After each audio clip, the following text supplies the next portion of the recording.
Hi and welcome to another episode of Degen BJJ with me, Irish Mike, and my co-host Ken.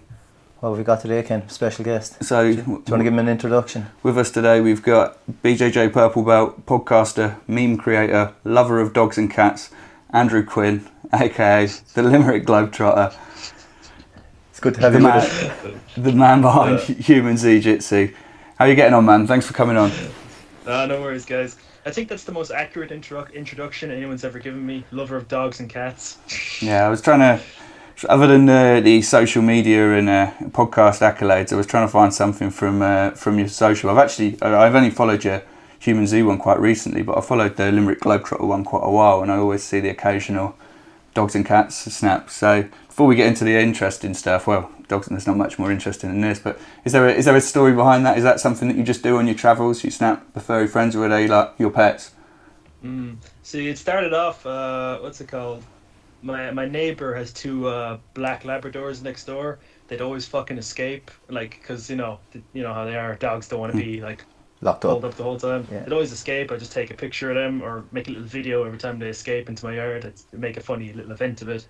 And then just when I'm around, like, I work on this street in Limerick, and I don't know what it is with people in Limerick, in this particular city in Ireland. People are obsessed with their dogs. They're always walking by with dogs. I'm like, I see like a fucking husky or a Newfoundland or something, and I was like, I have to take a picture of him because he's very cute, or it's like a psychological compulsion, if that makes sense. Yeah, I'm one of those people that has to stop people in the street and rub their dogs, so I completely understand where you're coming from. I think taking pictures is more creepy than going over to pet him for some reason. Yeah. Well, I always ask, like, no one's ever had a problem with me. I just like, oh yeah, can I take a picture of your dog real quick? Like, so your man didn't mind. I went up to someone with this big Great Dane recently, this big grey floppy Great Dane, and I was like, can I take a picture of that thing? And they're like, sure, if it doesn't fucking eat you, man.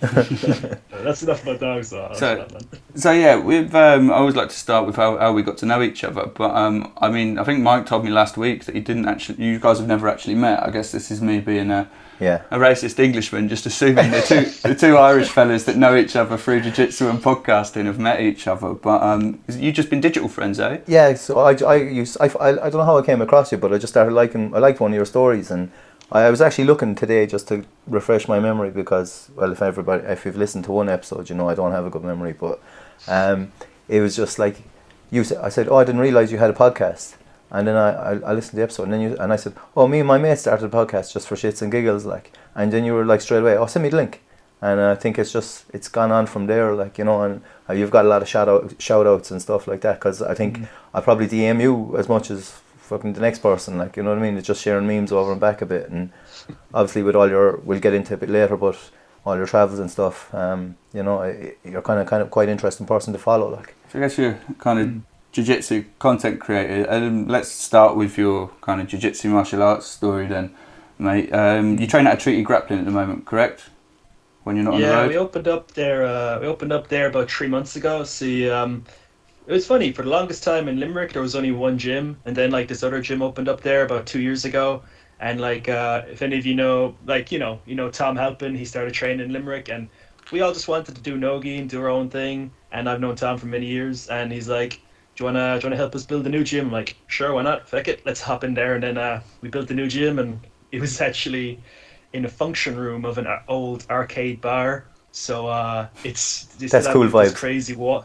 Yeah, this crazy. You guys seen the gym with the crazy wall art?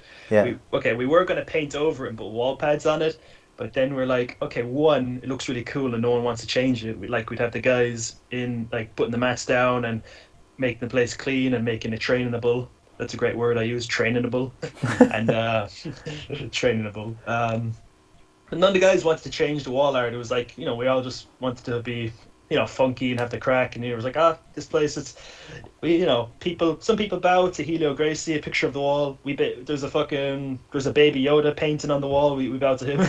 Yeah, as long as it's not Grogu, yeah, you know what I mean? You have to go with the OG. There's as much logic in bowing to a fictional character as there is to a picture of Helio Gracie these days. It's like Squish was saying when he was training in that Kung Fu gym, they used to light incense in front of some outfit. They had a little shrine in there. So had you done any other martial art? Obviously, when you kind of starting up Treaty, I think that was just before you got your purple belt, but before that, did you do any other martial arts before you got into jiu-jitsu, or was jiu-jitsu your first one? What got you through the door, really?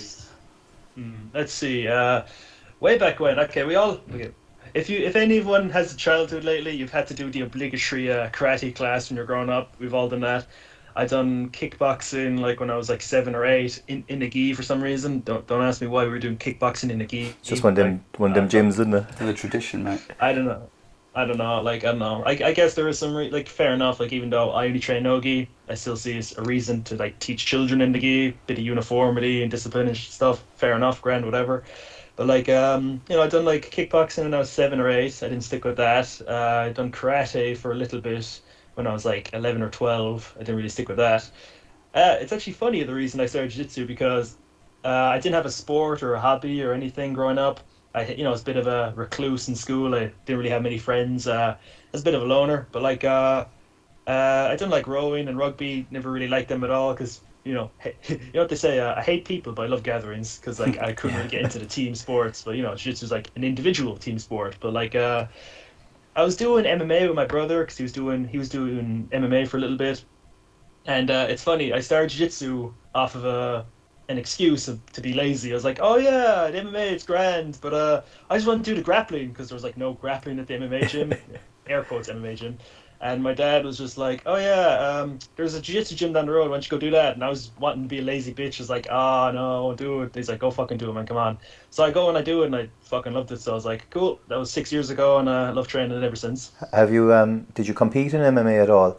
I know you're fairly good. Yeah, I done MMA for about a month. You got punched in the face and said, fuck that. Yeah, I'm gonna. No, legit, it's actually funny. I went to they had a Saturday session at the MMA. It was like all striking at this place, and like I know, I guess different strokes, different folks. If you like striking more than grappling and you're an MMA gym, fine, whatever. I literally just threw this is actually after I started jiu-jitsu. I went to just a random session there on a Saturday. Sorry, and I threw on the MMA gloves, and none of these guys could grapple except for one guy. That guy trains at us now at Treaty. He's actually the brother of one of the black belts at our gym. That guy was the only guy. I hadn't been doing jiu-jitsu for a couple of months. I go back to this MMA gym and do like MMA rounds, and Jesus Christ, man, I could submit everyone there except for this one guy. I'm like, give you a level of confidence as well. Like, jiu-jitsu works. Yeah.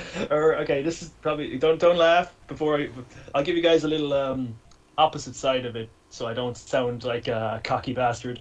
I done something really stupid you shouldn't do in MMA. I pulled spider guard in this MMA round. I just got my 2 fingers, put them inside your man's gloves. Hooked to the gloves. Because I trained like mostly gi at the start. I'm like, oh, this is a great idea.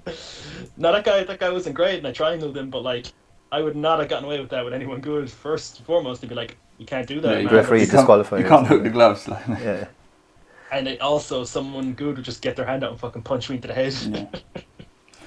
So no, didn't really compete in MMA. Might do down the road. I have a good respect for striking. It's entertaining to watch. Like, you'd watch the 4-ounce Muay Thai or on 1FC, and it's fucking fair entertaining. My brother does all Muay Thai now, so he's all striking and I'm all grappling. So does he put us compete? Together, we might actually be a good fighter.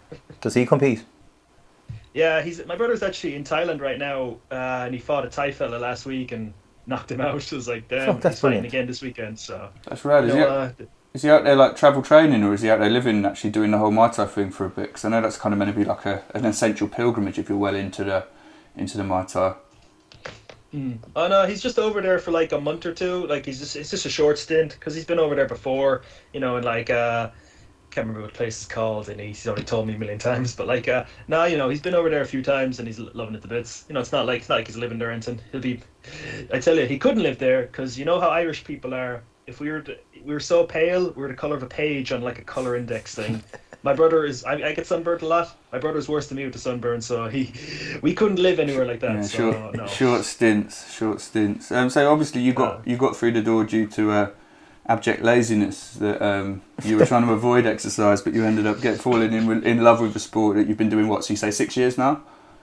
Yeah, it's funny because I write everything down. Like, I literally remember the day I started. It was the 28th of March 2017. I didn't write this down because like I started writing all my training down in 2018 just as like a, because We have a couple of people in our gym just do a that. journaling thing. Yeah, Just as I'm a big fan of journaling stuff down. I think, especially with jiu-jitsu. I think that sort of mindset plays really well into people that would naturally be kind of like list makers and process-orientated minds naturally kind of fall in love with jiu-jitsu, I think, because it scratches that same itch. No, but see, it's funny. I was just writing stuff down, and like I don't have the first 9 months of my training down because I only started journaling in January of 2018. But I literally just looked back in the Facebook thing of the first ad I saw for it, and I was like, oh, 28th of March, that's the beginner's course that I started. So I was like, oh yeah, that one. So every year I just have it written down in my phone, so it pops up. When you have events on, it says, oh, it's this person's birthday in your calendar. I'm like, oh yeah, my jiu-jitsu-versary. That's always fun to spell, like jiu-jitsu-versary. You like making up your own words for things, don't you? Dude, you should hear the words I make up when I'm training. Some people be looking at me strange, like chokage. Chokage is one. I say chokage a lot. I'd rate that word. Yeah, I might have to. Or I know you guys are into your gi training, so you might appreciate the word grippage. Yeah. All right. We'll use that. We'll There's great grippage on this. Bring them back to the house. So what was your journey through the belts like? I mean, 6 years, you got your purple, what, 4 months ago, 5 months ago? Two. Okay, I got my purple belt on the 27th of April, just there. It's actually funny because if anyone who follows me on Instagram knows, I have had a match on Grapple Kings just there. Yeah. And that's a whole other thing. I'll get into that in a minute. But what was I saying? Oh yeah, so I had a match on Grapple Kings against this guy. We'd fought before at blue belts. We were fighting again at purple belts. Because you get rematches with guys when you go through the belts with them. You see them at tournaments the whole time. But I had a good performance. I felt feeling really good. I took his back and choked him. So I was like, I usually used to never go for the back or go for rear naked chokes. I'd get my back taken and get choked. So I was well chuffed to get that again. But it's funny because we were in the crowd afterwards watching some more matches, and my coach Tom was like, Andrew, when did you get your purple belts? Was it a month ago? I was like, no, it was 2 months ago. And he's like, man, how the fuck were you a blue belt 2 months ago? That's ridiculous.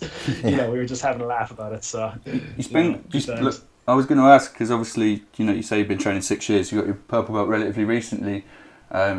Did you spend like a long time at white belt, or was it you spent a long time at blue? Because obviously one of those you've had a slightly longer stint than would, let's say, I know there's no averages in jiu-jitsu, but you get what I'm saying. Like, I spent heaps of time at white belt because I moved countries and moved gyms and didn't stay consistent, for want of a better description. So what was your journey through the belts like, man? Let's see. So obviously I was a white belt for 2 years and 3 weeks, literally, because I write everything down so I know how long. Because it's funny because I got promoted both of my promotions. When I got my blue belt, it was a few days after my birthday in 2019. And get my purple belt, it was 2 weeks after my birthday in 2023. So April is just the month I get promoted. So I was a white belt for 2 years and 3 weeks. I was competing semi-frequently, and I got one medal at white belt. I had a few wins, few losses, and I actually have a funny story about my last match at white belt. It was at Grappling Industries. I just done the gi division because this is funny. I used to train mostly gi, and I used to get I used to be a big pussy for the no-gi. I wouldn't train no-gi because I was like, oh, I can't do anything about my grips, and I train all no-gi now, so it's funny how things work out. But my last match at white belts, I thought I had the match that got me the bronze medal because I had won a few, lost a few, but I thought I had the match that got me the bronze already. They're telling me I have one more match, and I'd been there all day. I'd had 7 matches. I was done with it, and I was it's funny, I stomp onto the fucking mat, fuck my flip-flops away, slap and bump at this guy, and footlock him in 40 seconds, and I'm just where's my fucking medal? I want to go. That's fantastic. And I fucking leave. I'm like, fuck this, because that was my first ever medal in anything. Oh, that's the one where the youthful you with the bronze medal, that one. I think you reposted it kind of recently from a Reddit. Was it a Reddit repost or something? I remember seeing that. I was going to ask about your competition history. So that was the first medal of many.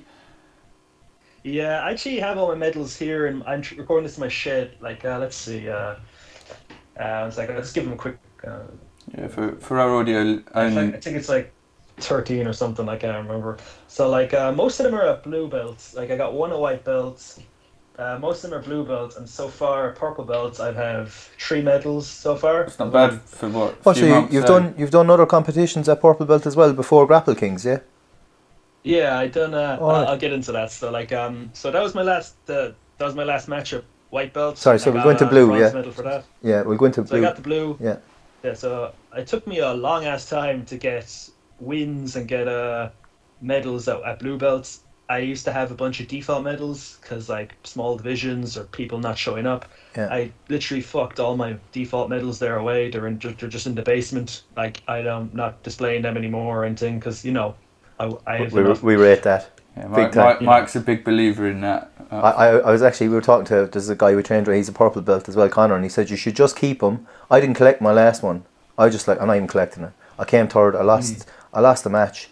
I had one match and lost it, and I was like, I'm not fucking taking a medal home for that, because I have one default medal for that London grappling that we. That was a Grappling Industries, London. No, when we went to Caged in London, and I just had one match and I lost. And like I went up to the podium to be a sport for a man, so like, because it's nice for a person that wins to have someone, and I felt bad that I didn't do that at the All Stars competition, but because I was looking for the guys, but no, I don't fuck it. It's like you say, bury them deep in the basement somewhere, never look at them. The shame medals. But sorry. No, okay. Yeah. I will say there is one instance where you can display a default medal and it'll be okay. Example, because one of my medals, my medal at Naga is I got that medal for 170 pound blue belts. I lost my first match. I was supposed to have the second match. The guy I was supposed to fight for bronze wouldn't fight me for whatever reason. I think, I don't know, he was like, fuck this, I'm not fucking staying, I don't want the bronze medal or whatever, I don't know, I don't care. But anyways, so I got default bronze there, but I had absolute gi, I had absolute no gi and absolute gi later in the day. I didn't medal in those divisions, but I won matches. So I have that medal. I won matches that day, so I can display that medal proudly without being a shit cunt, being like, oh, I lost. Like, I won matches this day, but I'll take it. Yeah. No, it's that's like fair. That's fair. Memento of the day. That's kind of what Connor was saying. That was Connor was saying. You should take them. Yeah. Take the medal. You paid your registration. You paid your registration. You should take something back from it. So yeah, when you finally started winning medals at Blue. Actually, before we get into that, when was it you gave up half of jiu-jitsu? When did you start to stop wearing the gi? Because you talk about obviously at white belt you were still competing mostly in the gi. So was that before or after the purple? To twist John Danaher's words, would you ignore 50% of jiu-jitsu? Alrighty, so I'll say during COVID, obviously I couldn't compete for a year and a half because the way competitions here in Ireland were, you couldn't run them because you couldn't run them because of COVID. Yeah. So I had to go up to Belfast to compete. So I had a year and a half off a competition, and it was driving me insane because I really want to compete. But anyways, during COVID, as you guys have talked about a lot on my podcast, shameless plug, it's I built a shed to train in, El Cabino Fight Shed. We have a logo and all. That's how professional we are. So I had so many people come out and train at me, and things are a little strict here in Ireland. Some of the guards were a bit dickish with so you couldn't drive to someone's house with a gi on, or else they'd be like, what the fuck are you doing? You're going to karate practice, there's a lockdown on, get the fuck home, or something like that. They'd give you a fine. But if you're driving to someone's house in shorts and t-shirt, you're like, oh, I'm driving out here to go for a run, because there's like a nice, near where I live, there's this place, there's like a canal with a nice runway next to it, so you could be like, oh, I'm going here to go for a run, and people would be like, okay, cool, fair enough, because people do that. So just for a long period of time, because the gym I was training at during COVID kept opening and closing because they kept changing. We had that as well here, yeah. You guys know the score. So basically, like, I became a very popular guy all of a sudden because I had a place to train, and I was talking shit, I was chatting shit, but like, what's it called? We would just train no-gi for ages, and actually, a lot of the guys I was training with here, they're actually at the new gym now, so I've had like very similar people to train with for quite a while. And it's just the way it fell into. We were just like, oh yeah, the way we're training now, we're training mostly no-gi. And then when the old gym reopened, the way the schedule, they like rework the schedule for people because they're like, oh, guys, seeing as the gym's open again, do you want this and that day and that and this day? Just it fell into the way I was attending mostly no-gi classes anyway. I was getting really quality training in with these certain people. And then after a while, we were just like, we're not really enjoying the gi classes anymore. We're getting more benefit out of no-gi. We're only training gi about 30% of the time. We could get more value out of our training if we turned that 30% gi into more 30% more no-gi, so we could get better at no-gi quicker, which is, most of us only want to. Sorry, because you felt you had to specialise in one or the other in order to like maximise your kind of progress. So you were like, we might as well train the one we enjoy more, or was there something else under it? Like, because I know that some people, when they've done 5-6 years of jiu-jitsu, like, just are done with the gi for various reasons, whether it be arthritis in the hands. I don't know. I think you're a fair bit younger than me, mate, but things like that start. I still got the arthritis, man. It runs my family, so things like that start to catch up with you, though. Hey, so was there more than that, or was it more just enjoyment and wanting to get as good at the bit you enjoyed more? Well, it's actually funny because, like I said, I used to not like no-gi as much. I used to be super nervous for every single no-gi class because I thought I'd get fucking whooped because I couldn't grip someone. But no, it just fell in. I had good people to train with no-gi. I had really good, we like to come out here on the gi nights and train here and do a lot of specific training. Like we do so many back rounds, so many mount rounds, so many side control rounds and 50-50 stuff, because we liked, because at some point when you're training, you can't just rely on your instructor to be like, do this, do that. You have to take a bit of responsibility for your own training and think very critically about what you want to achieve and what you want to be good at. And that's how you get better sooner without just, because obviously coaches aren't there to fucking spoon feed you. Yeah. But so we just like training, doing our own thing. And then when we heard about the new gym opening up, we were just like, yeah, this is all no-gi. We all get along. We're all friends here. We all like training no-gi and train together. So we're just gonna hop over here. It probably just suited everyone. So it's kind of a amalgamation of everybody probably wanting to do it, and there's a lot more no-gi only gyms popping up. Like obviously stateside and stuff, it's much more common in Australia as well, but even here there's a few more I've seen, like Submission Grappling Club in London's just popped up. That's exclusively no-gi. Then there's more. Like I do think it actually makes the sport more accessible. Yeah, it does. It's given another side for some people aren't into that, isn't it? And it looks a lot better. Let's be honest. It's better for a spectator sport for sure because it's more dynamic. But yeah, there's a lot to like about it. So are you strictly done with the gi, or is it something you will put back on now and again? In your current place, is it what sort of place that will belt you regardless? You'll get your brown and your black if you're just training. No, because I know where we are, we wouldn't be extended that privilege. If we're not putting the gi on, we're not getting the belts. Well, to be fair, we do 3 jiu-jitsu classes a week. So like everything else is gi. Like so, the 3 no gi wouldn't. 3.25, mate. Yeah, one of them's once a month, but. Yeah, so it wouldn't. I don't think it would. But yeah, you'd have to be getting your training a bit somewhere else, wouldn't you? I mean, but would you get belted? Well, I guess your new place is no gi only, so I guess it must. Yeah. You have a belting system there. Yeah, it's actually funny you bring that up because when the new gym opened up, what's it called? Like I've known my coach Tom for several years. He actually taught me my first ever no-gi class because he used to teach at the old gym way back when. So I've known him for quite a while. I'd see him at seminars, at competitions. We'd always be very friendly to each other. And then when he was telling me he's opening a gym, I'm like, that's where I have to be. But it's funny when he promoted me because what's it called? So he promoted me, he gave me my purple belt, and he was giving a speech. I actually have it recorded because, why not?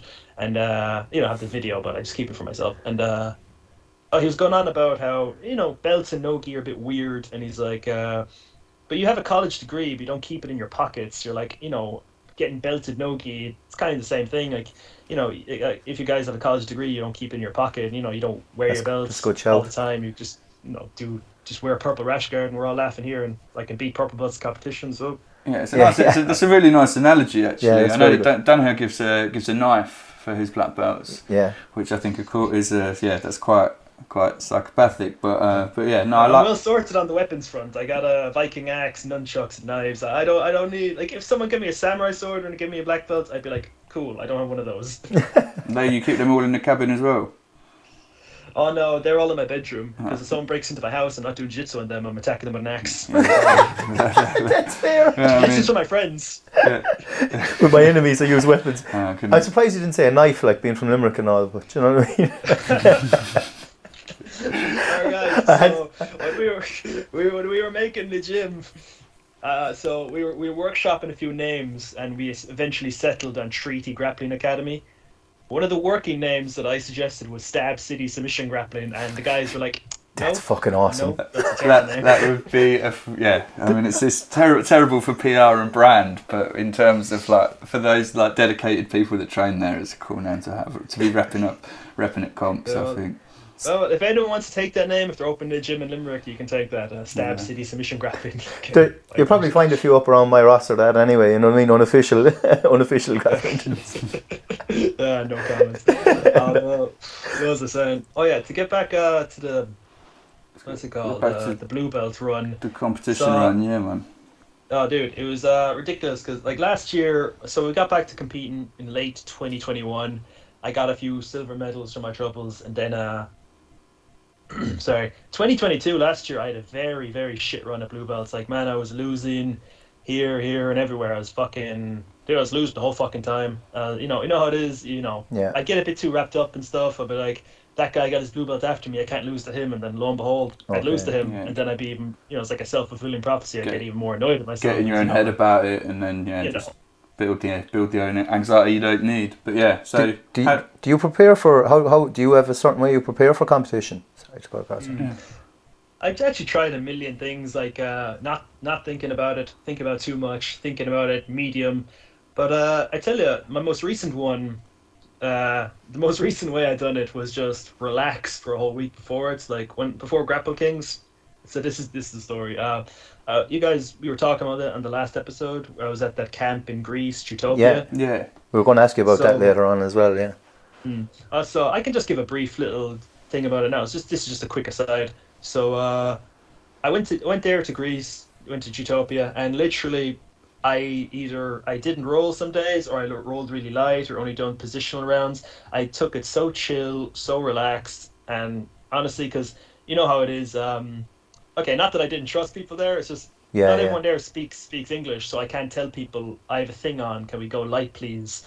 And because then some Greek dude would drop me on my fucking head, and then I could have to pull out of the match. So I was like, you know what? I'm just gonna roll really light with people I know and people I'm chill with. And Owen O'Flanagan bullied me at the competition at the thing. That dude's a monster, man. Yeah, dude. No, I knew him. I knew him before the camp, and he was just like putting me in back triangles and making me do the monkey with my arms and making me look silly. I'm just glad no one was recording that. But anyways, then I just got back. Literally took a chill, relaxed in Greece for the whole week. Went, like swimming in the ocean and stuff. And then when I got back from Greece, I was in Dublin anyway. It was the day after I got back. I was like, fuck it, grand. I chilled. I done this body lock stuff with this guy there for a while.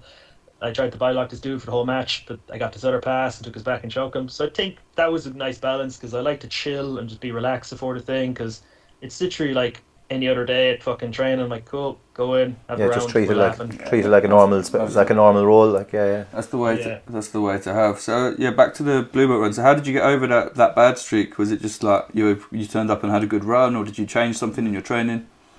Well, obviously I started training all no-gi, just trying to, because I was trying to get over it. Because it's funny, I didn't win a no-gi match ever until January of last year. I was competing for years, and I never won a no-gi match. It's actually funny. Is that not because of all the training you would have done through lockdown that you would have improved your skill set? Kind of, I guess. Because even though I was training all no-gi, I was still thinking gi, and then when I was doing gi, I was just still winning gi matches. But it's actually a massive coincidence, because the guy I just beat there on Grapple Kings? Okay. He was my first ever win in a no-gi match. I was like, then I fought him again there. It's just a bit of a coincidence there. He's the first person ever beaten in a no-gi match. Weird little rhyme of life there. That's the way it goes though in the jiu-jitsu community. I'd imagine over there would be the same as here. It's just you see the same people all the time, more or less. I mean, obviously certain people go to different competitions depending on where you travel or what your location is. But like I suppose we just see the same referees even at all the different competitions. What and is stuff the comp scene in Ireland like? In terms of like, do you have to travel a lot? Because you seem, you know, especially this year or since you've had your purple as well, you've been a pretty regular competitor. Do you have to travel a fair bit? Because I can't imagine Limerick's got like more than one. Does it have a jiu-jitsu competition, like an open or anything? In the past few years, there's been like 3 competitions in Limerick. One of them is run by the small college club who does jiu-jitsu. That was a good enough comp. It was just sub only, so referee's decision. Like I actually refed at that one, and a guy got put out with a bucket choke. It was just a funny thing. There's been one proper official thing. It was run by the guy who runs Grapple Kings. It was called the Irish Masters. It was just for the gentlemen who were over 30, just to do like just an IBJJF rules thing, just in Limerick. It's pretty small, but I think there's another one soon, and hopefully it'll grow and we can get more competitions in Limerick. Because like might have to come over and get a medal. I hate traveling for comps. I hate going to Dublin every other weekend for a competition. It's getting really old. Is that what it is mostly then for you, like travelling to Dublin for comps? Cork has an open as well, does it? Is there a Cork? Yeah, Cork has the occasional comp as well, and Galway. I'm actually going. I'm not competing this weekend because let's see, my neck is sore, my back is at me because I like twisted weird. I toss and turn in bed a lot, and I twisted weird, and I literally felt my back go. Oh, I just twisted myself. Well, that's definitely age, like. I'm 24, man. It's never jiu-jitsu that does the injuries, though, is it? It's always fucking like reaching for that awkward shelf, or like you say, rolling over funny in bed. Yeah, so I'm just going to Galway this weekend to help coach my guys, you know, because like, that's one of the other things. One sec, I'll get to that in a minute. So the blue belt thing, what's it called? What I changed to like get over it is like, so, okay, this is gonna sound a bit weird. So I was getting in my head about stuff about like, oh, I can't lose to him because he got his blue belt after me. This is gonna sound really conceited and stupid. I'm like, oh, I'm better than him. I can't lose to him. You know how it is. But then plus I wasn't being helped at my old gym. I wasn't, the old coaches there weren't helping me win.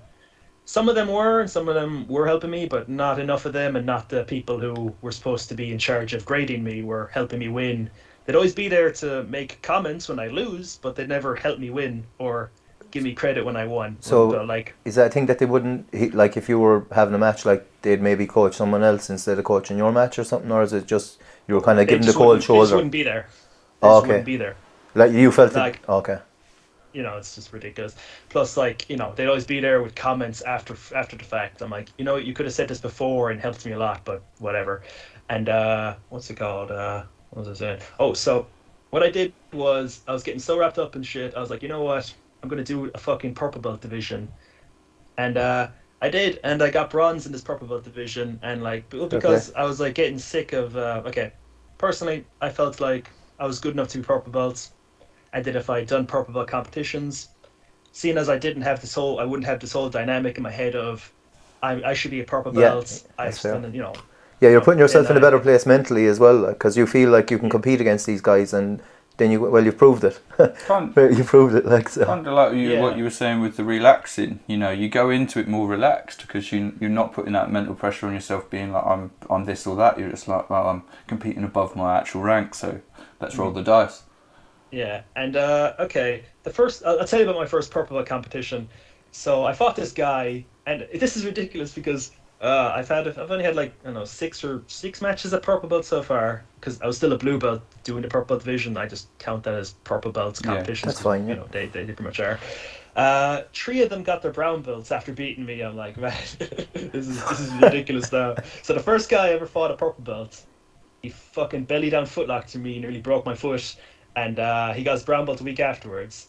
The second guy footlocked me in my other foot, and my foot was just in bits. I was like, fuck me. So I had one more guy, because it's a 4-person division. And this guy, I was just talking to him before, because I like to talk to people before matches, because, you know, they're just a person. Yeah. I don't get this whole, it's a fight. Like, no, it's a match. It's a fucking sport match. Like, this is fucking one of the topics we covered, yeah. Like, we agree. You know how it is. Like, besides, I get more chill when I'm talking to people. I'm like, okay, he's cool. Grand, we're all friends here. And like he tried to footlock me. I'm like, I'm not getting footlocked the fucking 3rd time in the one day. So I fucking toe holded him. I got his foot out and I fucking ripped his toe hold, and he tapped, and I was like, cool, I beat a purple belt, I'm a blue belt. Nice. You know, feel good about myself. I was gonna do the open weight division later that day against my first match was against this giant purple belt. Did he try and rip your dick off because it was the only leg left? Because both my feet were busted, and I'm like, you know what? I'm gonna go home because I have a medal and I still have my feet working. I think I'll just leave. Yeah, that's very, very good. Like to look after yourself, things like that. A lot of people to try and chase to get the higher medal, wouldn't it? But no, Fuck. That's you're obviously very mentally aware, like, and stuff, isn't it? Yeah, you seem super self-aware, to be fair. Like, even being able to take yourself out of that rut and just sign up for the purple belt division just to give yourself kind of a clean mental slate sounds good. So was the Grapple Kings like kind of the biggest thing you've done so far in terms of comps and, like, you know, biggest stage, or perhaps your kind of biggest competing achievement? That one recently, I say it was one. Okay, it was one of my best performances for, like, controlling and you know, being, because I had pressure on your man for the whole, like, it's for the whole match, and afterwards my arms were just fucking shot, and I couldn't use my arms for 10 minutes after the match. Like, I was walking around like a monkey with my fucking arms hanging, and I saw your man afterwards, and I went to shake his hand, my fucking arms aren't working. I was like, oh Jesus Christ. Okay, but I'd say it was one of my best performances. I think my best performance was my quickest win, where I beat this guy in 26 seconds with a footlock in one of my last gi matches. I just was super low, and I was baiting him to come low, and I pulled on him, swept him, and footlocked him in 26 seconds. And it was the ugliest thing you ever saw. And my guys are coaching me. They're like, oh, it's over, it's over, it's over. And then he taps, and the guy's like, ah, you know. So that's one of my more memorable performances. Or when I was first on Grapple Kings, because that match just there, that was my second time on one of their shows. I say one of my best, my better memories of competing was my first match, where I won by a knee bar in a minute. Like, it's funny, like, people would be asking me, You've a lot of fairly quick submissions, like. You've a lot of fairly quick submissions, like. It's very impressive. Like, I know you're passing it off like it's nothing, like, but I know, like, it seems. I don't know. Saying he got into jiu-jitsu to be lazy, didn't he? So he doesn't want a match to go on longer than it needs. Just because he's lazy, he's ending it quickly. Dude, if I had to do it, okay, I've had 10-minute matches, but I've won them in less than 10 minutes. I won the first one in 1 minute and the second one in 4.5. If I had to have a 10-minute match properly, I'd probably fucking just be like, fuck this, I want to go home. Because, you know, fucking, like, 10 minutes is a long fucking time, and I can't be arsed. I want to get home and get the fry on. Yeah, I had an 8-minute match, and we stood for 7.5 minutes. Played patter cake for 7.5 minutes. Just pull, Mike. Those fucking 80cc finals are brutal. Just pull. Sight to behold. There's only one thing I pull, and it's not guard. So... You're worse than me, Mike. That's how we know you're really Irish. You make terrible puns, and that's how you know we're secretly brothers. Yeah, definitely digital brothers anyway. I'll definitely be over for a roll at some stage anyway. 100%, man. You're welcome anytime. But moving on, instead of celebrating our Irishness. No, it's nice, man. It's nice. We're making Ken feel left out, so let's move on. He's also my brother, though. Yeah, through jiu-jitsu, not through nationality. You've got both. I'm not getting jealous at all, guys. But yeah, aside from, like, the kind of jiu-jitsu on the mats, so you talk about your social media, like, you do a lot, man. Like, you've got obviously Humanzeejitsu, which is like mostly memes. You've got your Limerick Globetrotter, your page. You've got the podcast as well now. Which was it that came first? Was it the memes? Was it the Limerick Globetrotter kind of pseudonym? Or was it I think the podcast is the most recent, isn't it? So, let's see. To give you the chain, to give it in chronological order. So, the first account was Humanzeejitsu. That was my main account for a number of years. Like, I got that logo made when I was a blue belt. I just got my blue belt when I was making the memes. I used to make a meme every single day because I used to work in a factory. Just to cut you off quickly before you get too far into that, how did you come up with that name? Because I have a terrible fucking time saying it. Don't ask Mike to pronounce it, Jesus. I've slated it more. I'm trying to promote you, and I've slated you more by saying it wrong. Alright, so I've told this a bunch of my podcasts, but I'll just give the Cliff Notes version. So when I went to a few of those MMA classes after I had started jiu-jitsu. Obviously, these guys, they didn't really grapple that much, but I, could grapple. And this one, I done like an MMA round with this one guy. And obviously, in training, you're not supposed to go 100%. And especially in MMA, you're not supposed to hit someone as hard as you can. So this dude hits me really hard, and I get a bit fucking tick with him. So I take him down, get mounted him, and I make it look like I'm going to smash him like a fucking gorilla with both my hands like this. You know, Alright. you guys see me on the camera doing that. Yeah. And my brother thought it'd be funny to chime in and say, "Man, you're smashing him like a gorilla." But I had recently heard about Stalin making a super soldier with human and chimp DNA. This project was dubbed like Humanzeejitsu, human chimpanzee, Humanzee. So I said the joke to my brother, "Oh no, dude, it's like a Humanzee," and he was familiar with what I was talking about. He's like, "Oh, dude, that'd be a great fighting name." So that's where it spun off from. And then There's actually a I made class. the meme account, and I just like Humanzeejitsu. That's catchy. Yeah, that's very good. So Yeah. that's a nice Yeah. little origin story, to be fair. I wasn't expecting as much. Normally Sorry for cutting you off there, so, but so No, it's the cool. chronology, so that came first. So it did start with the memes then, eh? Yeah, it did start with the memes, and then literally a month after the lockdowns, I was just bored off my head, and I decided to make the podcast. So the podcast came second. The podcast came second, and the podcast account came second.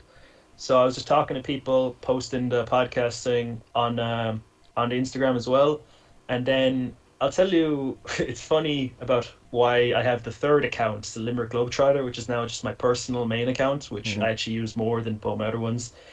So during the lockdowns, obviously I'm a single man, single young man, you know, in the prime of my youth. Like 20 or 18%, whatever it is, rapidly declining percentage of female listeners is will be keen to find that out, mate. all two of my female followers have unfollowed me after that. All two of them. But anyways, you can shout out. We'll put your Twitter bio in the link in the description. I don't have Twitter, man. I'm not that site is. Or not Twitter. I meant Tinder. Sorry, I'm so old. Oh, I yeah, just Tinder, sorry. So I'd be on Tinder, right? And you can have your social medias listed in Tinder, or when you're talking to birds, they'd be like, "Oh, just send us your Tinder," because I'm not on Snapchat, or send us your Instagram, not your Tinder, because I don't have Snapchat, and you know it's not good optics to give a girl you barely know your number, because you know Yeah. if you're cool with them, you know that's just like the unwritten rule of it. I'd send them the account Humanzeejitsu, and they're like, "Why do you have a monkey making memes as your social media?" So just for you know, not making these women I'm trying to, you know, get on Smash. uncomfortable. Let's just say it. Let's just say it. It's smash. So you made the Limerick Globetrotter, which is become the one that you use most or post on most. But with the podcast, obviously you started. You say during lockdown because you were doing your head in with boredom, or was it just before that? No, what's it called? No, I done the podcast for a bit. I made the new account when I was on holidays. I was camping in Cork because that was we couldn't go abroad, so we were camping in Cork. I was like, let's make a new account, and that's, if you look back, you'll see it's the dogs, this big shaggy dog when I was in Cork that stole our sausages off our campfire. This cheeky fucker. That was like the first post on the account, and I was like, okay, this will just be my normal person account, but it's just become a jiu-jitsu account again. And I'll actually tell you a funny story about why it's called the Limerick Globetrotter, because it used to not be. It used to just be Drew Q 9002 or something. It was just my name. And it used to say Andreas Kunakovic on it, which is my fake name on Facebook, because why not? I know. Hey, no, that's fantastic, man. This is just brilliant. Like. Yeah. I have like 20 fucking names, Yeah. and people are like, which one is it today? So that's it. So myself and my friends used to go to other gyms the whole time, and we had a group chat. You know, you're familiar with BJJ Globetrotters, where they go train anywhere. You know, they're all chill. Yeah. And we just had a little group chat called the Limerick Globetrotters, where we'd go off to other gyms. And one of our friends moved to Brazil. He'd be sending us pictures of him in Brazil, you know, doing the Limerick boys proud. And I was trying to make my main account more of a jiu-jitsu account. I might start posting technique videos soon, because I'm a know-it-all purple belt now. I can skip warm-ups and you know, act like I know everything. But I just thought it was a catchy name. Like, you know what, that is a good name. It's the Limerick Globetrotter now, and I don't play basketball, so I just have to trust that people know it's a jiu-jitsu thing. No, if they don't, after looking for a little while, they will. Wouldn't they? Like, yeah, it's funny you say that, actually, because I was going to ask, because you do so much like jiu-jitsu content. You know, you've got the memes, you've got the podcast. I was going to say, is content the thing that's coming next? So were you saying that tongue in cheek, or is that a genuine intent of yours to start putting out content? And if so, are you gonna do it on Instagram, on that platform, or are you going to look to branch out elsewhere? Obviously, I have most of my following on Instagram anyway. Yeah. Like, I have a YouTube channel where I post some of my matches and post my no, it's mostly just my matches and like funny things, I guess, or podcast clips. But no one, there's only a few hundred people following it. So I'm like, it's more worth my time to just go all in on the Instagram thing, I guess, because I can't stand TikTok. I think TikTok's a plague on this earth. So For I pedos. just stick with Instagram. Yeah, Mike's insistent it's for nonces, and then he has a TikTok account. So I Yeah. don't know what to make of this. I don't know what to make. Michael, are you trying to tell us something? No. But with obviously the podcast, you've had a pretty wide range of guests on. You've had obviously like Elo Knight, jiu-jitsu, Andrew Wiltsey. Like how How do you make these connections? I'm gonna from a somewhat selfish point of view, Yeah, Drew. How do you make these connections, man? School us in, tell us your ways, master. Well, see, guys, all you have to do is slide into their DMs. No, but okay, jokes aside. So that's what was going wrong. That's why there's only 2 Tinder followers that were women. Oh boy. Okay, so to get back on track. Sorry. Chewy, for example, I kind of had a friendly enough relationship with him before I asked him to come on. I'd just like make memes for him about his videos, like get a clip of his video, make a funny little thing about it, and when I'm literally. The good thing about jiu-jitsu is, okay, if you want to be the right amount of famous, be someone who's really good at jiu-jitsu, because you can get a whole bunch of people messaging you saying how great you are, but then you can walk down the street without anybody hassling you because you're not super famous, but you're well known in this one niche little group. And what if you're like me and you're shit at jiu-jitsu? What do you do? You could just be really funny, man, and have I'm fucked all over, man. You could Jesus. just be really funny and have a podcast like me. Or be super handsome like me as well.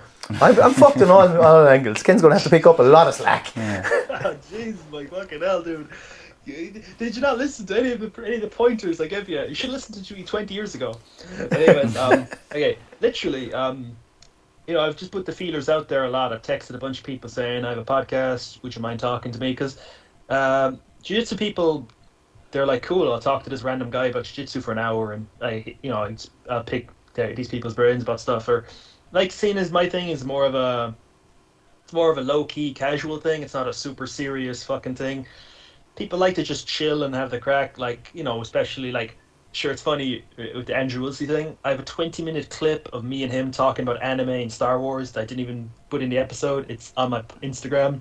So it's a 20-minute prelude to the episode. I'm like, you know what? I'm posting that on my Instagram. I'm starting the episode now because that was quality shit. That's rad. Oh, that's cool, Yeah. These people are very chill. If you just text them saying, look, do you want to just talk about jiu-jitsu for an hour? We'll just have a bit of fun. They're like, yeah, cool. Yeah, the community is something I keep banging on about. Like, I'll just always say the community is fantastic, like in jiu-jitsu. And it is a smaller, like, it is a smaller little niche than you think. So, like, people, like you're saying about when you're at competitions, they are just people. So, if you treat them as such, I guess you get those responses. Out of the people you have interviewed and have, obviously, you all do it all through Skype. Just out of all the ones I've seen or listened to, the ones I've listened to, yeah. You don't ever do it in person. Is there a reason for that? Before I ask you about the actual guests themselves. Let's see. It's because I live in the middle of fucking nowhere. Okay, I know my name is the Limerick Globetrotter, but I live in the back arse of Clare, and the optics of getting I couldn't get Andrew Wiltsey to come out to my fucking cabin in Clare to do a podcast in person to me. He'd be like, well, he doesn't have a passport, for example, so he's like, that's a bad example. Mike asked Tom Hardy to climb into my loft to record one, so you never know, mate. You never know. I did actually drop Tom Hardy a DM. Yeah, to be fair, I could have probably figured that one out without asking it, mate. So you answered me in the kind which I deserved. So with the guests that you have had on, are there any favourites? Like, this is kind of people that are listening. Most of them do jiu-jitsu. You want to check this guy out. We've plugged him before, but yeah, out of the people you've listened to, you got any favourites and why? Let's see. Some of my favorites were, obviously Andrew Wiltsey. It was a very good episode because he's a very switched on individual. He's very fucking crazy good jiu-jitsu. He's a interesting guy. Chewy, obviously. Eli Knight, myself and him, we just went on a 20-minute rant about G.I. Joe and Transformers instead of jiu-jitsu. So that's fantastic. I actually had to catch myself. Like, wait a minute. We should talk about jiu-jitsu on the jiu-jitsu podcast. But like, who else, man? Fucking hell. Or, okay, I actually used to have 2 co-hosts during COVID. I seen that, yeah, and your older ones, because it would say the 2 guys' names in the bio. You talked about that. Yeah, so I used to do. It was funny. We had like the Holy Trinity. You had me, all jiu-jitsu guy. You had Khan, who was a blue belt in jiu-jitsu and a wrestler, and we had Sean, who was a black belt in judo and jiu-jitsu. So we had the whole judo, wrestling, jiu-jitsu perspective and stuff, where we discussed various topics about like, because obviously your man Sean was a coach. He's a head instructor at his gym, so we'd get the instructor sort of perspective, because it's easy to get bogged down in coaches should act like this, and he's like, well, I'm a coach, and if I acted like that, the fucking gym would be in a heap. So we got several perspectives and stuff. People forget it's also a business as well, like, but that's the funny thing, like jiu-jitsu is a weird one where it's a family one second and a business the next, and it sort of changes depending on when it suits them, it's a weird thing sometimes. The Venn diagram overlaps to varying degrees based on when your dues are due. I'm just saying, the way you said that sounded a bit racist. Yeah, it wasn't intentional. It was genuine. If we haven't got cancelled yet, I'm not going to get cancelled. I don't think about both of us don't really think. Things just happen on this podcast, mate. So were there any that stood out for the wrong reasons? Going to get you to throw some of your ex-guests under the bus here, if you're willing. No. If I ever had someone on and I thought, because I've scrapped a few episodes because I've had people on and they either didn't really understand my accent that well, understand my twang, my vocal sort of the way what I'm on about is the colloquialism, or I just didn't vibe with them. I'm like, I deleted one episode because obviously man couldn't fucking understand me half the time. Like, okay, look, this guy, he isn't a dickhead or anything, it's just a bad episode. Like, I've had to scrap a few because the audio was shit. It wasn't entertaining, because like I sort of do it for me as well, because I like to listen back in it and remember what I was going through at that time. Like, I record this during the lockdowns, so it's like a little time capsule. Oh, that's cool, yeah. Yeah, that was wicked. Yeah, we get that complaint a lot with Mike from our listeners at the gym, actually, that they don't understand him. So, man, some people, I just talk to some people and they just nod and say yes, like, I'm like, well, you definitely don't have a fucking clue what I'm saying. Well, Michael, I can understand you perfectly. You have a perfect tip accent. Yeah. The bland accent. You actually know, you know the other Michael that used to train at Matt House, because I was looking. He doesn't train anymore. I think he's back. I don't know where he is now, but because he was an Irish Michael and I replaced him, I think. Yeah, there's always one Irish Michael at Matt House. It can never be more. So going back to the kind of mine and Michael's self-centered questions. Obviously, you've grown your three brands. Let's call it 3. To the point where you've got a few sponsors going on, like, just to shout them out on your behalf. Is it the Tape Lab and Ground Game? Are you two? It's Ground Game Ireland specifically. It's just the Irish branch of it. So yeah, like, I mean, how does that come about? Like, we've obviously had the recent thing with Ex-Marshall. That was due to kind of one of our mutual friends putting us in touch. But with you, did you reach out? Did they reach you? How can we make more money off of this? I don't make any fucking money off jiu-jitsu. That was going to be my next question. Is there money in memes? But yeah, let's. I haven't made no money off jiu-jitsu. It's fucking ridiculous. I've spent an astronomical amount of it and gotten very little back. Well, the real reason as to why I got a sponsorship on the podcast, a gear one, is because I saw you guys showing me up getting Ex-Marshall. So I'm like, guys, I have to get off my ass and get a gear sponsor. You literally got it the next week. I was like... So with Tape Lab was my first ever sponsor. You have them a long time, don't you? That was like, so I've been using their stuff for like 2 years, and like a year and a bit ago I got the sponsorship because I was sharing all their stuff, leaving like I just really like the product, like, because obviously you shouldn't get sponsored by people if you don't like their stuff, Just to be clear, I will take money off people I don't respect. Yeah. Please sponsor me. And Magners, where's my fucking sponsorship? Talk to Magners, will you, on my behalf? I was born in Clonmel and I can't get a fucking sponsorship. My Lucasade sponsor. I drink that shit every day. Tape Lab, I just like their product. I was always talking and sharing their stuff, talking to your man who runs it. And, we were talking and I said, I could do an ad read for the podcast if you want. And that's when we worked out something where people could use a discount code and, get a discount if they use my code for listening to my podcast and all that stuff. It was just like a collaborative thing. I help you and you help me, and it was all from there. And with the ground game sponsorship, it was at Grapple Kings because I actually know the guy who runs Ground Game Ireland. I've had him on the podcast. He teaches at a gym near enough to me. I've known him for many years. He's a good dude. And he was asking if I was doing the podcast still. I was, because I took a little break from it because creativity left me for a while.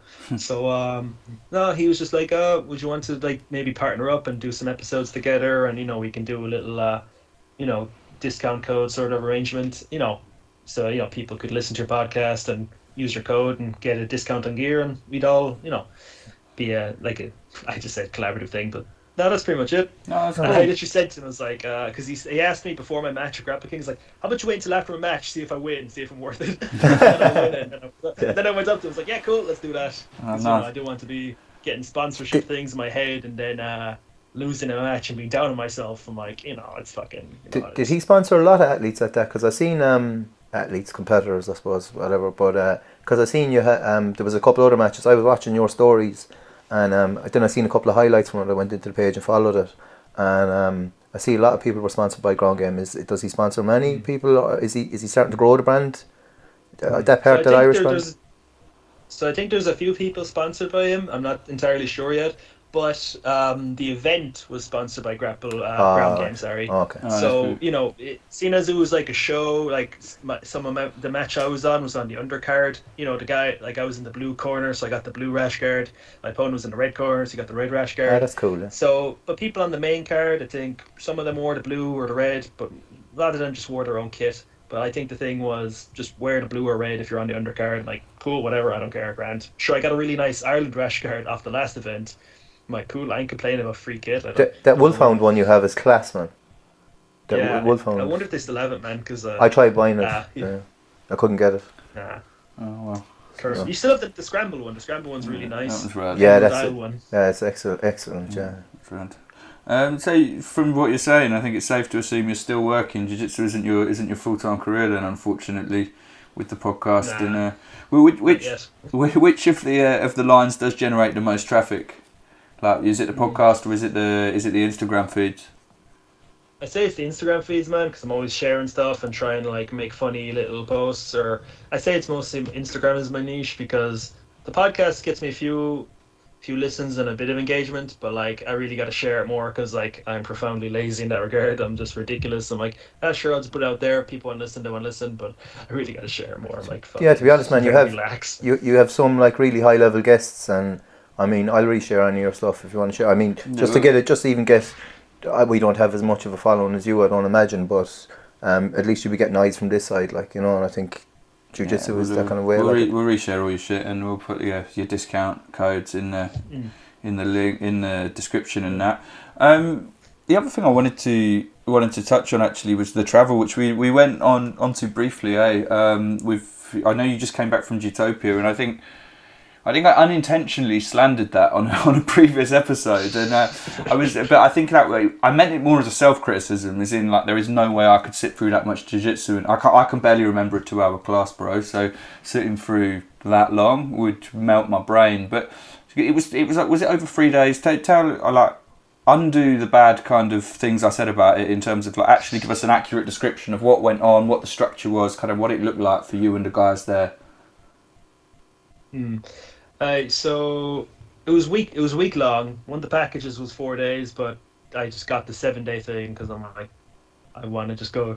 Okay, so it's actually funny. So myself and my friend, one of my teammates, we went 4 days early. We went to a city nearby, to Saloniki, and I was chilling. I just took the 4 days off, and I don't know if you guys have this, but when I stopped training, all my fucking injuries just pile on and pile on and pile on, and I feel like absolute dog shit when I stop training, and my hip, for some reason, I'm 24 years old, like the hip of an 80-year-old man, was just fucked.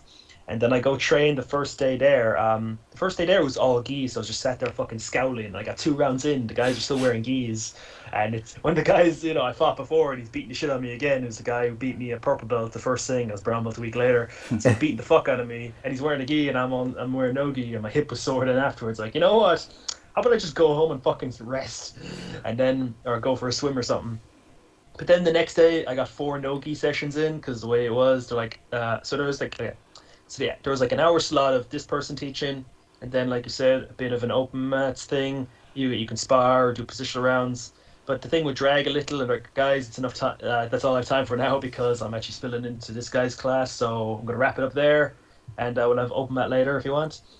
The open mat was fucking really late, and then there'd be the yoga class afterwards. And geez, man, I thought I was flexible. I done this yoga class, and I felt like a fucking felt like a brick wall. I'm like, oh Jesus, I can't move at all. Yeah. So, would you recommend it as something to do, like for people that are highly interested in jiu-jitsu, or do you think, like Kim was not slagging it but saying it's a bit too much, like, because as you said, even on the first day, like you didn't go down and roll every day. You said you took some time off, like, or would you think some people would go in and try and roll all those? Did it go like from 7:30 in the morning till 10 o'clock at night or something, or what way was it? It did, but like nobody went to every single class. People would go to this class, take a few hours off, come back for this class. There was this one girl, this Irish girl, she went to like every class for the first few days, but then then it was like hung over this one day. It's like, I'm not train today. But like I can respect that. I might be hungover mid-roll after being at the pub, disappearing for a few pints. No, I trained four times one day, 3 times the next day, and then two and two. Like I took it pretty handy because like I was. You had the comp coming up, as you said, so. Yeah, because I didn't want to get injured or anything like that or overdo it. There was actually a mini competition at the thing, and I actually refereed the matches because I'm like, obviously no one double-legged anybody into me, so I'm like, no, don't want to toot my own horn, but I was the best ref there. There was one other guy refing, but he ref one match. Were there any standout moments though, like from the camp? Like was it mostly jiu-jitsu centric, or it sounds like that chick was hungover. Were people going out partying on the evenings in between?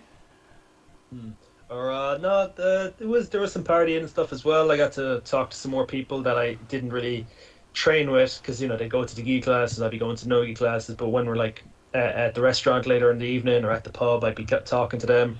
Met some interesting people. And I actually have a trip planned to the Netherlands in December. I was just going to go to one gym, but the way it worked out, I met these other people. They're like, you should come to our gym as well. We're also in the Netherlands. I'm like, oh, nice, cool. Another place to go, and we're visiting there. So it worked out well. No, that's cool. Man. Because that's the sort of like where it's not an organised camp. Like, that's my sort of travel training where you just chuck a gi in your backpack and fuck off somewhere and then find some gyms to drop into. But you've done a lot of that. Obviously, the name, the Limerick Globetrotter, suggests you have, but you've already revealed you're not actually from Limerick. So the other half of the name. I'm from Limerick. No, he's born and bred in Limerick. He just lives. Yeah, sorry, you don't live there. But is the second half of the name a lie also, or do you do a lot of the travel training stuff? And if so, where you been? Where'd you like? Okay, so I've travelled. So it's funny. I actually have a bunch of pictures here in front of me. The first ever gym I went to internationally was MN BJJ in Glasgow. Marcus Nadini BJJ. I just went and done a private with a guy called Jack Brown. He's a really good fucking black belt. He always does this no-gi Ezekiel thing to fucking annoy people, and I learned some K-guard off him. Fucking really good dude. Highly recommend. That K-guard at entry actually won me my first match in Grapple Kings because I K-guarded your man and put him in knee bar. Wasn't even trying to do that. That wasn't even my plan. I was like, oh, I'll do this, a knee bar him.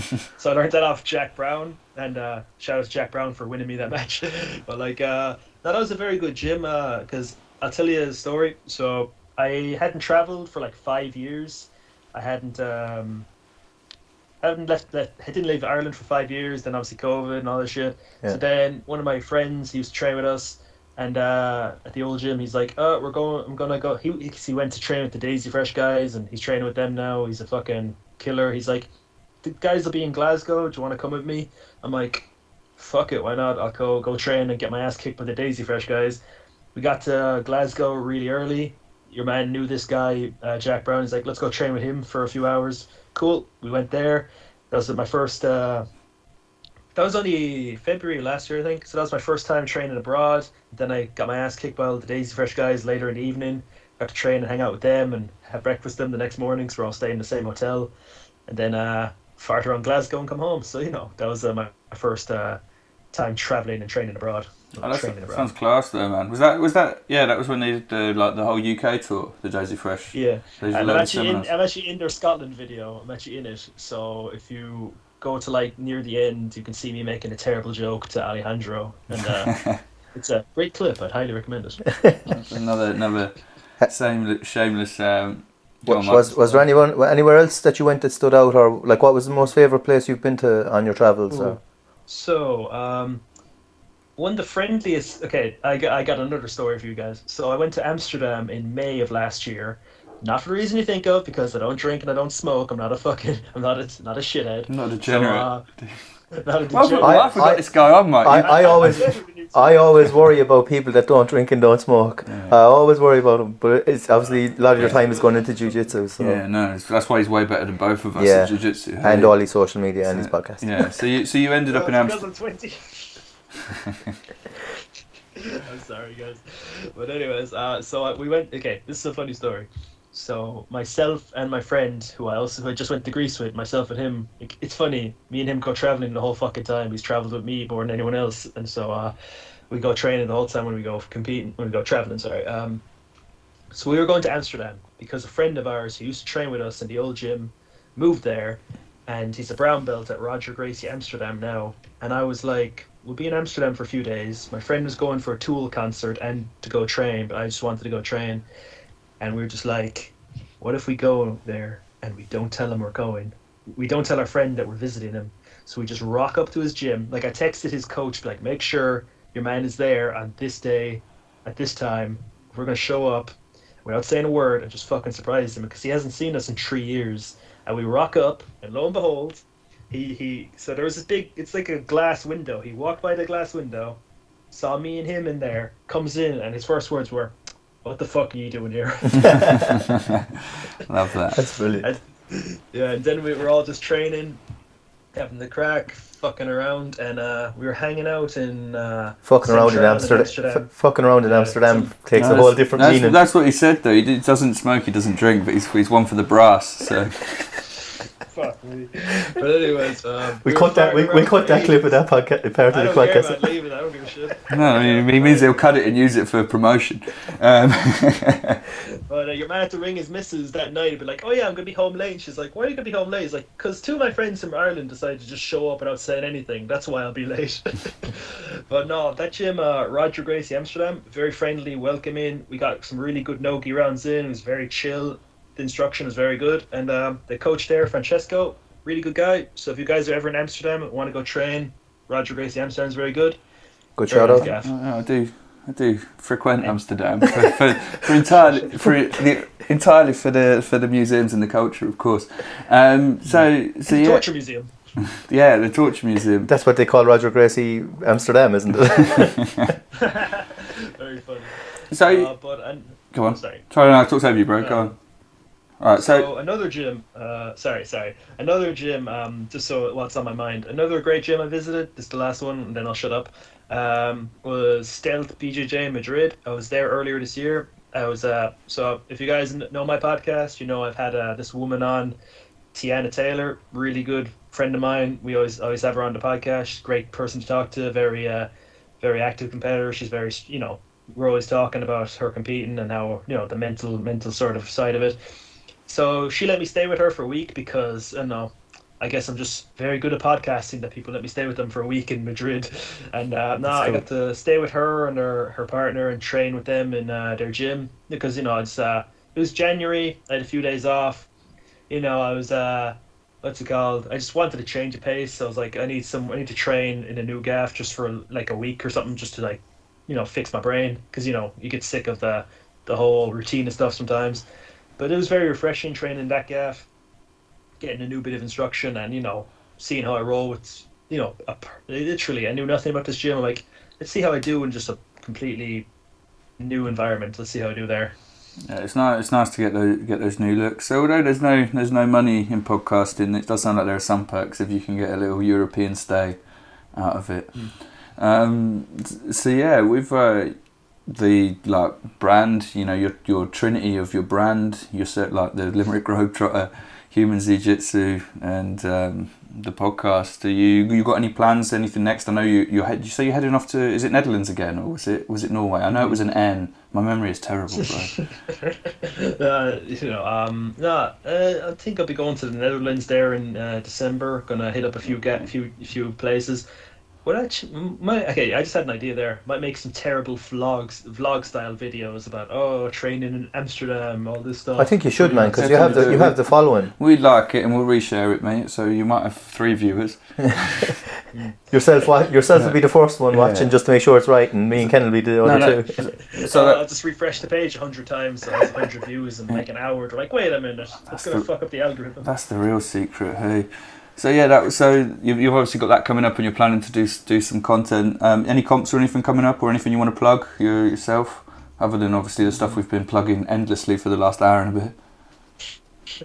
No, I don't really have any comps planned at the moment. I'm just like chilling because like my back is sore, my neck is at me, and I hurt my hand last week. So I'm like, I think I'll take a little break from it because like I competed so much last year. I'm gonna compete less this year, but only do like ones that really interest me. Because kind of last year I was competing for the sake of it, not really being smart about it sometimes.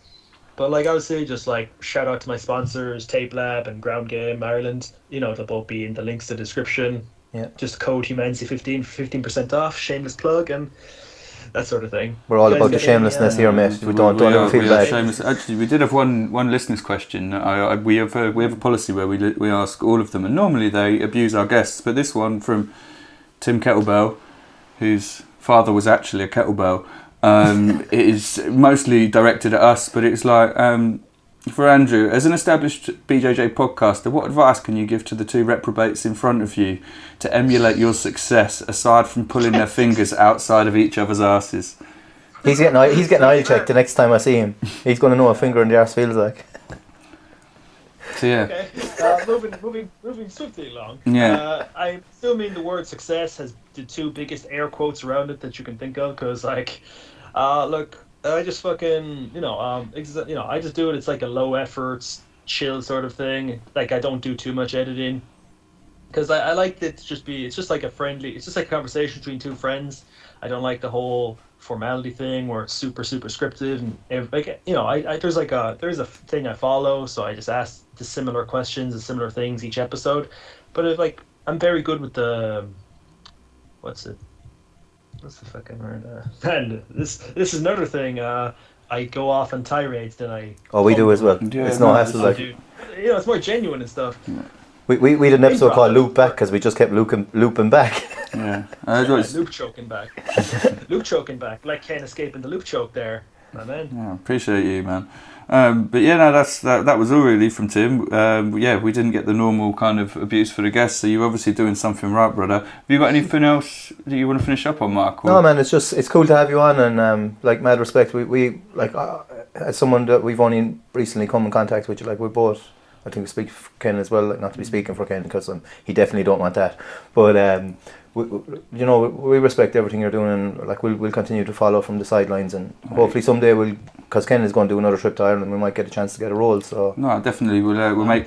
Or dude, you got to come down to the fight shed, man, and get your name on the wall before Irish Mike does, and he'll just be fucking gutted. It's like, oh, Ken was in the fight shed before me. I'm Irish, and Sony. I'm going to plan a secret trip to Ireland just to do that. But no, thank you. Like Mark says, cheers for coming on, bro. You've been a fantastic sport. Thank you for the the shout outs the support you've given Mike and me indirectly with the podcast. Yeah, we do really appreciate it. Like as always with everyone. Yeah, man. Like, do you want to do the socials and the links, or are we just going to put them in the bio? Yeah, so just like, follow, share, and subscribe. Degen BJJ Pod and everything. Obviously, following makes a big difference as well. Click that follow button on everything. All the links. Follow Skype or not Skype, Spotify, fucking Instagram. For anyone listening on Spotify as well, give these guys a 4-star review. I would say give them a 5-star review, but these 2 are just fucking degenerates. So I think a 4-star review. How dare you? We have a full 5-star review. We're on a streak of 5s at the moment. Let's not fuck that up, guys. I'm gonna make new Spotify accounts just to give you guys a 4-star. Just to mug us up. We're gonna get into a bot war now, where we're just constantly trying to ruin each other's ratings. But no, seriously, guys, as well as us, shout out Humanzeejitsu. Give him a listen. Give him some love. It's been a class to have you on, mate. Hopefully we can do it again sometime. Yeah, for people that didn't know as well, just clear it up because of my technical fucking prowess. We have Andrew on Skype, but he can't see us because my laptop's broken. So we've been having great reactions, but he can't see him. But he's been a class sport, and as always, guys, play it to your nan. Much love.